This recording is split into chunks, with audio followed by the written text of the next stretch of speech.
Nadie nos enseña a ser padres, pero qué padre poder aprender juntos. Estás escuchando la segunda temporada de Enséñame a Crecer, episodio 29, la importancia de un diagnóstico, una oportunidad o una condena. Hola, ¿qué tal? Mi nombre es Lisbeth Ángeles y es para mí un placer poder llegar a ustedes a través de este podcast.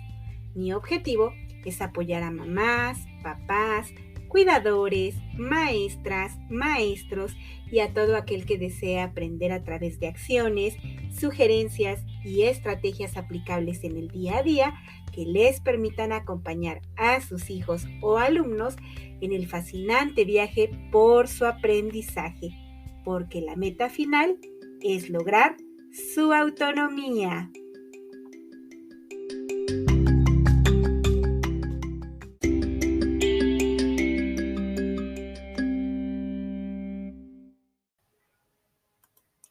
Como siempre, un placer saludarles nuevamente.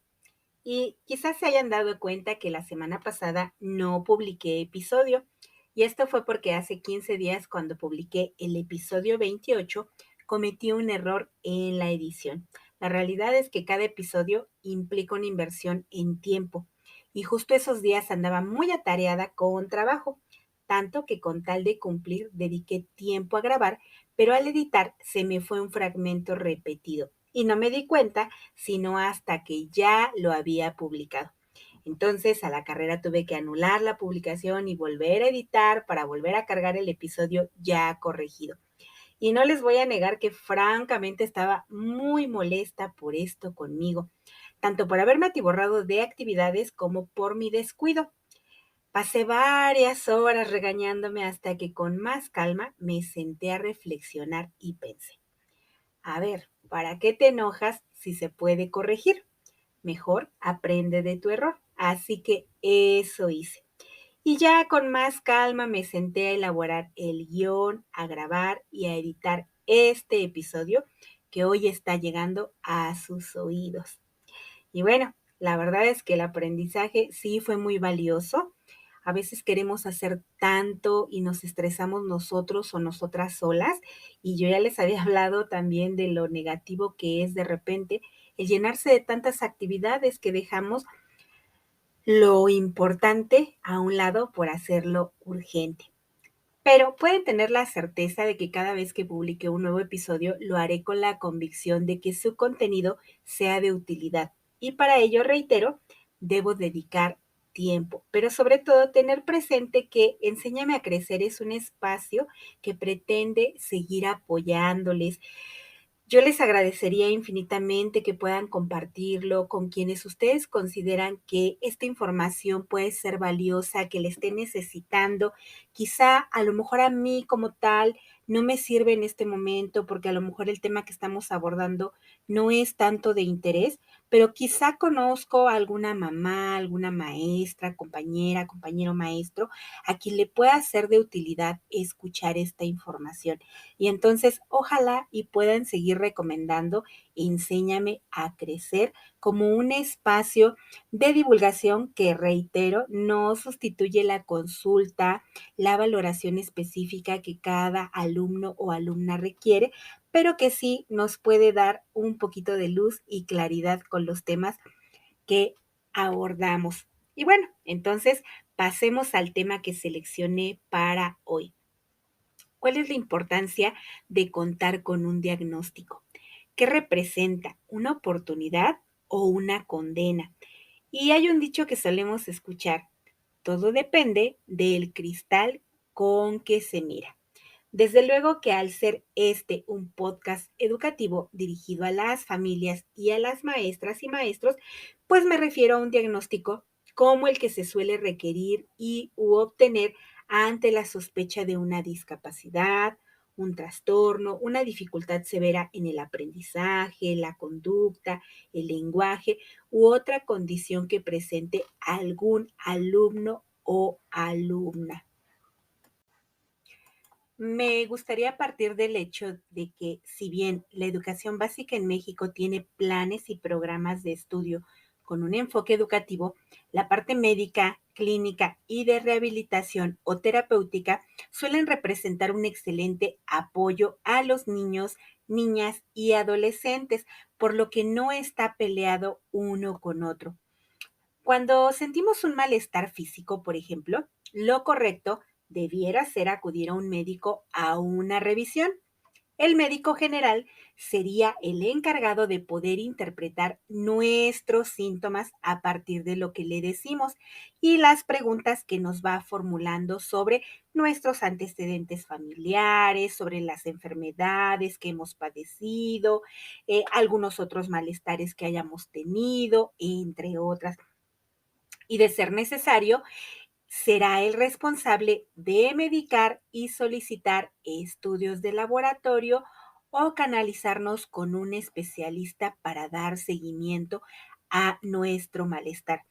Y hago énfasis en este debiera ser el indicado porque generalmente la población mexicana no tiene como tal una cultura de valoración médica. Solemos ser más de remedios caseros, de consejos de alguna amistad bien intencionada que pretende recomendarnos lo que a él o a ella le funcionó en determinado momento y en el peor de los casos, automedicarnos. Pero supongamos que comienza a dolernos el estómago. Sabemos quizá que llevamos un tiempo significativo excediéndonos en el consumo de alimentos irritantes y que comemos a deshoras y que cada vez el malestar se agudiza y se hace más frecuente hasta el punto en que comienza a deteriorar nuestra calidad de vida.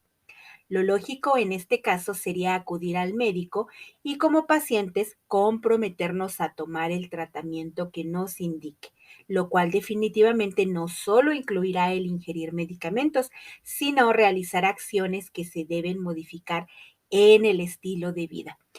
Ahora, supongamos que los síntomas son molestos, deterioran nuestra calidad de vida, pero aprendemos a malvivir con ellos y dejamos pasar el tiempo hasta que llega un punto en que nuestro organismo dice basta y ya no funciona debidamente. Y esto comienza a agravar nuestro estado de salud hasta que vamos a dar a la sala de urgencias de un hospital donde el médico indica que debe proceder a intervenir quirúrgicamente de manera rápida o en caso extremo darnos un diagnóstico en el que indique que el daño es irreversible y que solo nos queda esperar un deceso. Aunque esto nos parezca extremo, para muchas personas esto es una realidad y también debemos reconocer que las causas de que nuestra cultura de prevención y revisión médica no esté presente son múltiples e incluso estructurales, pues tienen que ver con la capacidad económica de cada una de las familias, tiene que ver también con los servicios médicos con los que contamos y la calidad de la atención que se brinda en ellos, también con aspectos como la libre venta de ciertos medicamentos, entre muchos otros factores. Pero se preguntarán, ¿qué tiene que ver eso con un diagnóstico para un niño o una niña?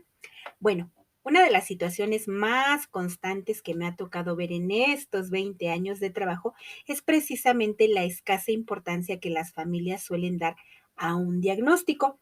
Ya les he contado en otros episodios que es sumamente frecuente que hasta la llegada del preescolar de un niño o una niña es cuando se detecta que algo tiene, aunque no se sepa exactamente qué tiene.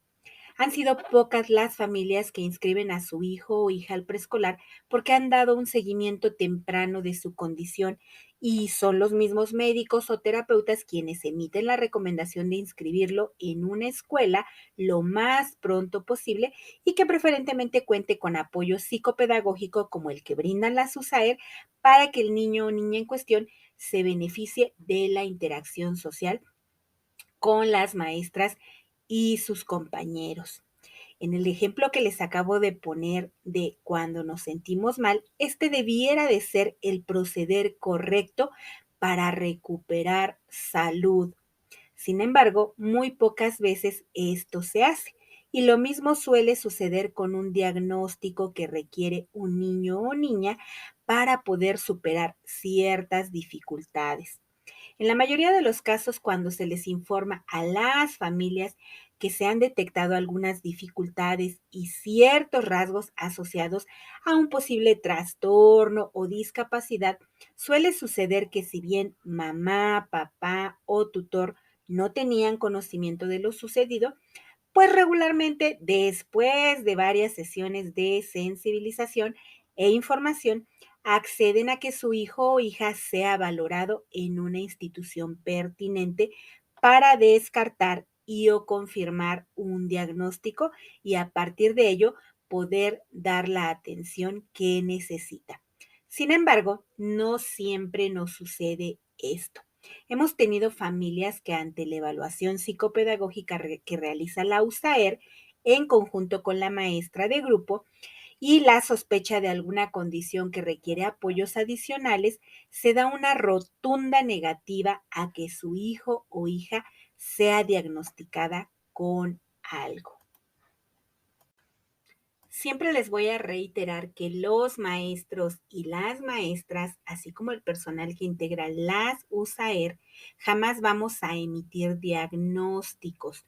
Nuestra evaluación es educativa y si bien involucra la evaluación de un psicólogo, este también es de carácter educativo, por lo que nuestra labor será únicamente la detección de necesidades y o barreras para el aprendizaje, pero sí puede incluir ciertos rasgos observables asociados a una condición en específico a fin de emitir la recomendación de que el alumno o alumna en cuestión sea valorado en algún espacio especializado. Y aquí remarco, solo podemos emitir la recomendación, pues de acuerdo a la Ley General de Educación, son los padres de familia y o tutores quienes, siendo debidamente informados y siempre anteponiendo el bienestar y el aprendizaje de su hijo o hija, permitan la realización de las valoraciones necesarias, es decir, que ninguna autoridad escolar puede obligarles o condicionar la permanencia de su niño o niña por contar o no con un diagnóstico clínico. No obstante, ello no significa que entonces el diagnóstico no sea de utilidad. Reitero, si bien nosotros trabajamos con un modelo educativo, el tener un diagnóstico en especial cuando nuestro alumno o alumna presenta un trastorno o una discapacidad, nos será de mucha ayuda para tener algunos referentes de las formas en que podemos intervenir específicamente con ellos. ¿Qué pasa entonces con esas familias que se niegan a que sus hijos sean valorados y en determinado caso diagnosticados con alguna condición en específico? ¿Esto los convierte en malos padres o padres egoístas? ¿Qué se esconde detrás de esa negativa? ¿Y cómo afecta esto al niño o a la niña en cuestión? Más de una vez nos ha sucedido que después de haberle dado a conocer a la mamá o al tutor los resultados de la evaluación psicopedagógica y explicar que es necesario llevarlo a valorar y emitir una canalización, regrese a los pocos días y literalmente nos digan cosas como: dice mi marido que no lo vamos a llevar a donde nos dijeron porque mi hijo no está loco, que las que están locas son ustedes.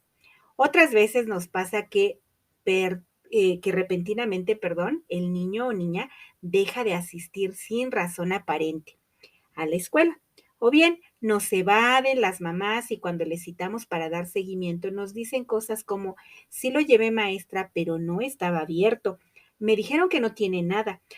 O una amiga o mi tía me recomendó llevarlo con un doctor que es muy bueno y me dijo que ustedes están mal, que mejor lo cambie de escuela y si es posible a una particular porque ahí hay menos niños y los atienden mejor. Les confieso que antes solía enojarme con estas mamás por sus respuestas. De verdad que me resultaba, confuso, frustrante el que no quisieran o no pudieran ver lo que nosotros estábamos viendo día a día como dificultades en sus niños y niñas, o pensar que realmente esto no les importaba. Pero la verdad es que eso ha cambiado en la medida en que he adquirido experiencia, he adquirido mucha más empatía y he podido analizar a profundidad qué se esconde detrás de todas estas respuestas. De hecho, hace unos meses, orientando a una mamita que se negaba de verdad a aceptar que su hijo tiene dificultades para aprender, ella misma pudo observar cómo su hijo no era capaz de atender a una indicación para algo aparentemente tan sencillo como armar un rompecabezas. Recuerdo que me dijo, ay maestra, yo no me había dado cuenta que mi hijo no sabe hacer eso. El día que le dije a mi suegra y a mi esposo que lo iban a atender porque según no aprende, los dos me dijeron, ¿y tú que les haces caso a las maestras? Ellas son las que están locas. Y mi respuesta fue, y probablemente su suegra y su esposo tienen razón, y sí estamos locas, pero además de eso, su hijo tiene dificultades. La verdad es que la mamita se carcajeó y después de eso, pues ella misma siguió reflexionando. Me dijo, me gustaría que en algún momento mi esposo y mi suegra pudieran ver lo que yo acabo de ver. Y no es que en ese momento el universo me haya iluminado, pero esta experiencia me dejó ver claramente una de las dos razones más frecuentes por las que las familias rechazan las dificultades que son más que evidentes en sus hijos y que es precisamente una de ellas, pues el hecho de que ellos no los ven. Después de que los niños ingresan de la puerta hacia adentro, muchas cosas de las que suceden en las aulas solamente las vemos las maestras. Y bueno, la pandemia el año pasado a lo mejor nos obligó a hacerlo de manera virtual y muchos papás se dieron cuenta de las cosas que sus niños no podían hacer, pero otros no, porque terminaban haciéndoselas ellos mismos. Entonces, jamás se dieron cuenta de estas situaciones. Pero profundicemos entonces en estas dos razones.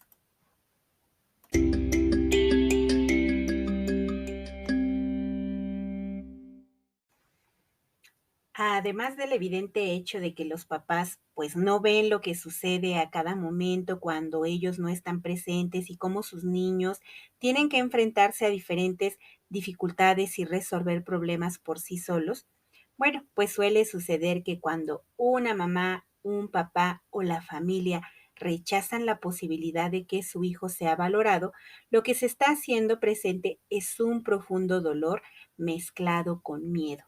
Y esto tiene que ver con lo que ya hablamos en el episodio 5 de la primera temporada, ese duelo necesario por el que las familias debieran atravesar, perdón, ante la llegada de un hijo o hija que no cubre sus expectativas porque nació con una condición que no esperábamos. Puede que los padres sepan, sospechen y se den cuenta que algo no anda bien con su niño o niña, pero recordemos que muchas veces las familias se quedan en la negación porque es un mecanismo de defensa. Y entonces, aunque sea más que evidente y pareciera que todo mundo lo ve, pues ellos deciden no verlo. Porque si no lo veo, si no lo nombro, si no me lo confirma un médico u otro especialista, pues simplemente el problema no existe. Entonces, uno o ambos padres o algún otro miembro de la familia se sienten rebasados por ese dolor y se niegan a actuar en consecuencia. Por ello digo que ese dolor va mezclado con miedo, porque aceptar que nuestro niño o niña pudiera tener alguna condición en específico implica reconocer que en caso de que el diagnóstico se confirme, pues algo tendremos que hacer y a veces no sabemos qué es lo que como padres o familia nos toca hacer. No sabemos si podremos con todo lo que esto implica, si tendremos la fortaleza y los recursos necesarios, tanto emocionales como materiales, como de apoyo de otras personas.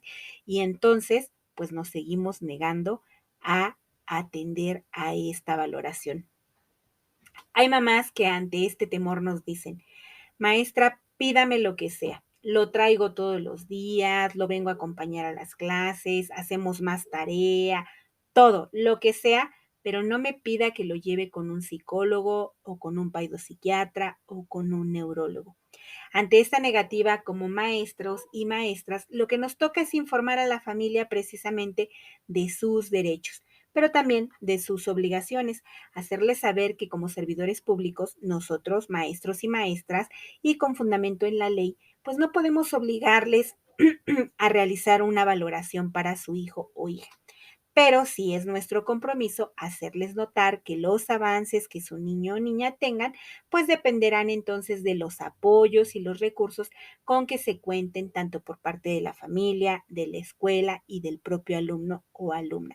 Y que en caso de pues no haber estos apoyos de ninguna manera, pues evidentemente nosotros solo podremos seguir trabajando con los recursos que tenemos, pero que ellos deberán tomar conciencia que las dificultades que sus niños o niñas lleguen a presentar, pues ya no dependen de nuestras posibilidades.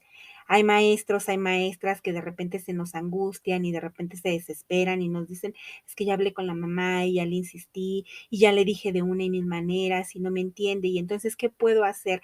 Hace poco una compañera maestra me decía, hay que seguir dando un plus. La verdad es que también a veces debemos reconocer que hay cosas que no nos corresponden. Cuando una persona, una mamá, un papá están atorados en este proceso y ni siquiera lo reconocen y ni siquiera son capaces de identificar que necesitan ayuda, pues no hay poder humano que logre hacerlos cambiar de opinión y puede resultar más desgastante para nosotros como maestros o maestras estar empeñados en que la familia acceda a una valoración cuando de antemano pues nos damos cuenta que no están en las condiciones necesarias para hacerlo. Entonces, temer a lo desconocido es relativamente esperado, aunque también hay un dicho que le he escuchado a una compañera profesora. Dichoso el que nada sabe porque nada teme. Comúnmente quienes más renuencia suelen tener a la valoración por parte de especialistas son padres y madres con cierto nivel educativo, pues que va de medio a alto, es decir, padres cuyo nivel educativo es de bachillerato o licenciatura. Curiosamente, la gran mayoría de los papás y mamás que tienen un nivel educativo bajo, a lo mejor que no están escolarizados o se quedaron en primaria o secundaria, a veces es un poquito más fácil convencerlos de los apoyos que sus niños requieren.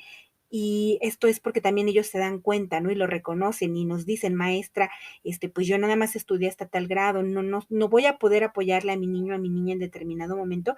Y entonces esa preocupación hace que ellos quieran buscar otro tipo de apoyos, a la inversa de los papás y mamás que tienen mayor nivel educativo y que de repente pues les llega mucha información de diferentes fuentes y que todo esto les agobia y que pudieran llegar a temer el hecho de tener un diagnóstico preciso de qué es lo que su niño o niña presenta. Por ello, me gustaría entonces puntualizar algunos aspectos sobre un buen diagnóstico y responder precisamente a esta pregunta del título de nuestro episodio. ¿Realmente un diagnóstico es una oportunidad o una condena? ¿Cuándo se convierte en uno y cuándo se convierte en el otro?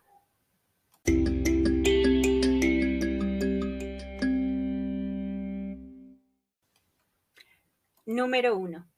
Mamás y papás, tengan presente que cuando algún maestro o maestra emite la recomendación de profundizar en una valoración clínica, esta debe estar debidamente fundamentada en una evaluación educativa o psicopedagógica. Puede ser que tu educadora haya evaluado a tu niña o niño y se percate de dificultades significativas y entonces las haga de su conocimiento y emita esta recomendación, pero esta debe de ser solo después de haber observado y evaluado por un periodo considerable de tiempo. Hemos tenido familias que nos dicen, es que fue 2 días a la guardería o al kinder particular y nos dijeron que ahí no pueden atenderlo porque el niño o la niña es hiperactivo. El uso de estos términos utilizados a la ligera puede crear miedo y confusión en la familia.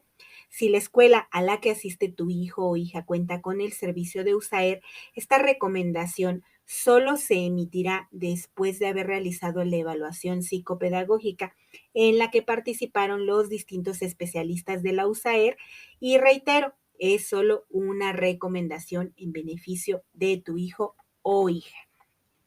Número 2. Regularmente, las trabajadoras sociales de las USAER siempre harán la referencia a instituciones de gobierno ubicadas en lugares cercanos a tu domicilio y donde te puedas beneficiar de los costos a partir del estudio socioeconómico que te van a realizar. Solo en los casos donde se requiera de un servicio específico, quizá te sugieran acudir a un sitio más distante. Vuelvo a reiterar, solo son recomendaciones. Al final, la decisión de a dónde acudir depende de muchos factores que deben ser tomados en cuenta, tales como la solvencia económica de la familia, los tiempos de traslado, las formas y los costos de traslado, la disposición de la familia para desplazarse o para que haya algún familiar, en este caso mamá, papá o alguien que pueda llevar al niño o niña a las distintas citas, entre otros. Número 3. Un diagnóstico no se obtiene en una sola sesión y tras una sola valoración. Salvo en casos muy específicos donde la condición médica así lo permita, tu niño será valorado por un especialista y probablemente, si así lo considera necesario, será referido a otras áreas con otros especialistas para obtener un diagnóstico certero. Por lo tanto, este proceso puede llevar días o meses y valoraciones subsecuentes para evaluar los avances u otro tipo de apoyos requeridos conforme pase el tiempo. Número 4. Un diagnóstico no es de ningún modo una sentencia de vida o una condena. ¿A qué me refiero? Actualmente en muchas instituciones, cuando se emite un diagnóstico, aparece una leyenda que dice no aplica como dictamen. Hace varios años un diagnóstico era definitivo y el pronóstico solía ser un tanto fatalista o desalentador. Por ejemplo, en una discapacidad intelectual se aludía a que el paciente iba a requerir toda su vida de ciertos apoyos y que quizá habría capacidades y habilidades que nunca iba a adquirir, como el lenguaje oral si esta discapacidad intelectual es muy severa. Afortunadamente, la atención médica, la neurociencia y los modelos de atención han evolucionado. Recuerden que siempre les digo que todo individuo, aún con una discapacidad, pero con los apoyos necesarios, siempre es y será susceptible de mejoría y cambio. Entonces, nos sorprende ver cómo aún en diagnósticos que en principio parecían muy fatalistas, con el paso del tiempo nuestros niños y niñas evolucionan favorablemente cuando se cuentan de manera armónica con los apoyos médicos, de rehabilitación, de terapia, con los apoyos que brinda la familia, con los apoyos que brinda la escuela y los recursos del propio niño o niña. Hemos tenido experiencias muy gratas donde las familias nos dicen, los médicos me dijeron que nunca iba a hablar bien, que no iba a poder caminar y oh sorpresa, lo logran los niños con el paso del tiempo. Claro está, insisto que detrás de ello hay mucho, muchísimo trabajo y no solamente con el niño o niña en cuestión, sino con las emociones de los cuidadores, de los padres de familia y de toda la gente que está alrededor.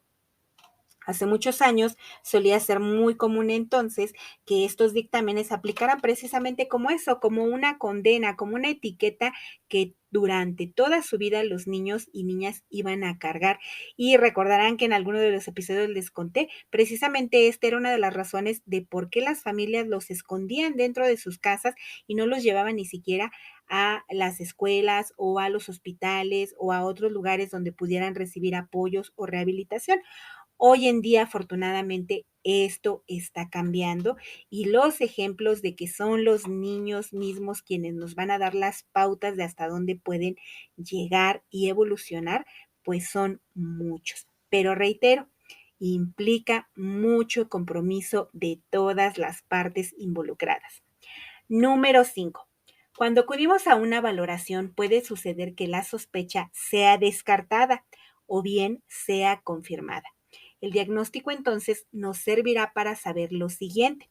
Si sospechábamos quizá, por ejemplo, de un posible trastorno por déficit de atención y los especialistas determinan que no lo hay, pero sí es evidente un desfase entre la edad cronológica y la edad madurativa mental de este niño o niña, bueno, pues sabremos que entonces el entorno familiar, el entorno social y el entorno escolar de este niño o niña quizá no han sido lo suficientemente estimulante y enriquecedores y que sobre la eliminación de estas barreras, pues es que tenemos que trabajar y dirigir nuestros esfuerzos para que este diagnóstico pues realmente tenga un pronóstico favorable.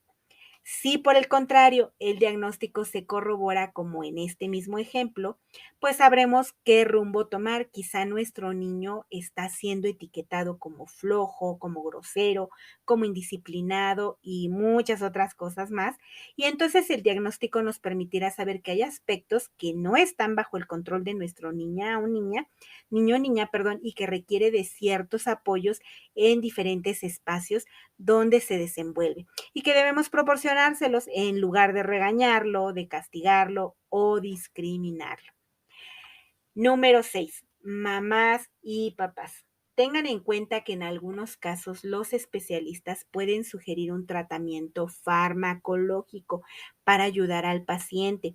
Este aspecto siempre suele generar mucha controversia en las familias.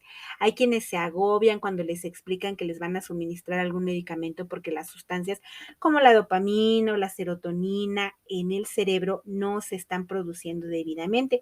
Hay papás que nos han dicho, es que lo van a dopar y nosotros no queremos que nuestro hijo se haga adicto a alguna sustancia. Aquí lo ideal sería que las familias pudieran plantear sus dudas, contar con la información de manera comprensible y clara y sobre ello tomar la mejor decisión. Sin embargo, es importante que para ello pues sean precisamente los padres de familia quienes soliciten a los especialistas les informen debidamente y que ellos puedan comprender los beneficios y los efectos secundarios que la ingesta de algún medicamento puede traer a la vida de su hijo. Si lo pensamos bien, todos los medicamentos son de uso delicado, pero a veces cuando nos automedicamos, lo tomamos a la ligera sin pensar en que así sea un paracetamol, esto trae consecuencias a nuestro organismo, mientras que nos negamos rotundamente al uso de un medicamento debidamente prescrito por un especialista y que será monitoreado precisamente a través del tiempo y con el propósito de ayudar a nuestro niño o niña. Aquí la decisión final, reitero, será de las familias. Muchos especialistas les hacen igual mención de esta información, de que, bueno, no les pueden obligar a acceder a un tratamiento farmacológico, pero que en caso de que este no esté presente, pues de igual manera hay que hacer muchos cambios significativos, a lo mejor en el estilo de vida, en las rutinas, en la alimentación, en una serie de cosas, y que en la medida que las familias los sigan, pues podrán ver también avances. En otros casos, pues hay especialistas que sí se muestran un poco más exigentes en que tiene que ser forzosamente el medicamento, pero reitero, aquí lo importante es que nosotros como padres de familia sepamos que nadie puede obligarnos y que bueno, si a lo mejor la atención que estamos recibiendo en este lugar no nos parece la más adecuada, pues siempre podemos solicitar una segunda opinión y acudir a otro espacio, pero siempre procurando mantener la atención y si vamos a rechazar algo, que sea con conocimiento de causa y no solamente por temor y desconocimiento. Número 7. Mamás y papás. Si pese a todo lo que les acabo de explicar siguen teniendo miedo, rechazo y negación, entonces pregúntense, ¿a qué le tengo miedo? ¿Cuál es el peor escenario que me viene a la mente cuando pienso en un diagnóstico? Perdón. Le temo a lo que puedan decirme, a que lo etiqueten, a que lo rechacen, a que lo discriminen, a que le nieguen ciertos servicios. Y de ser así, bueno, conozco sus derechos, estoy consciente también de que el negarle la debida atención por parte mía como familiar directo implica que estoy vulnerando sus derechos como niño o niña y que con ello le niego la posibilidad de acceder a una mejor calidad de vida. Si este es el caso, papás, mamás, insisto, no se trata de juzgar, no se trata de etiquetarlos tampoco a ustedes como malos padres, como padres negligentes, porque muchas veces no es una cuestión nada más de negligencia, sino, insisto, de todo esto que se esconde detrás de esos temores. Pero aquí, pues no se trata solamente de tener miedo, sino de poner cartas en el asunto, siempre en beneficio de nuestros niños. Lo más triste que nos suele ocurrir es que en el nivel preescolar pocas son las familias que le dan importancia a la valoración de sus niños y niñas, precisamente porque en esto no es obligatorio. Y afortunadamente puedo decir que las directoras con las que he trabajado en el preescolar siempre han tenido esa conciencia de brindar el servicio educativo a los niños y niñas sin condicionarlos ni vulnerar sus derechos. Pero, pues siempre hay un pero. Desafortunadamente, sí me ha tocado ver cómo en las escuelas primarias esto es lo primero que les piden a las familias como requisito. Un diagnóstico que no solo diga que lo que tiene su niño, sino que además diga que realmente este alumno o alumna puede estar en la escuela con los demás niños. Esto solo me deja ver el enorme desconocimiento de algunas maestras y directivos y el de las familias que también desconocen los derechos de sus hijos. No puedo generalizarlo, pero tristemente sí hemos tenido estas situaciones en las que se da este rechazo ya en un nivel educativo como el de primaria, en el de secundaria, y que no debiera de ser. Así que la invitación es a formarnos una cultura en la que esté presente esta evaluación diagnóstica y bueno, mejor quedarnos con la tranquilidad de que los médicos, los especialistas nos digan es parte del proceso, solamente hay que estimular, nos ha faltado esto, o a lo mejor que nos digan, sí, sí tiene esto específicamente su niño, tiene este trastorno, tiene esta condición, tiene esta enfermedad, tiene esta discapacidad y requiere de estos apoyos y le vamos a empezar a ayudar para que los reciba de la mejor manera. Mi recomendación final, mamás, papás, familias en estos casos es que el tiempo es oro. Mientras más pronto se realice una valoración, se emita un diagnóstico, pero sobre todo se trabaje en beneficio del niño o niña, brindándole los apoyos que requiere, el pronóstico puede ser mucho más favorable y podremos ver a nuestros niños y niñas acceder a una mejor calidad de vida. Hasta la próxima.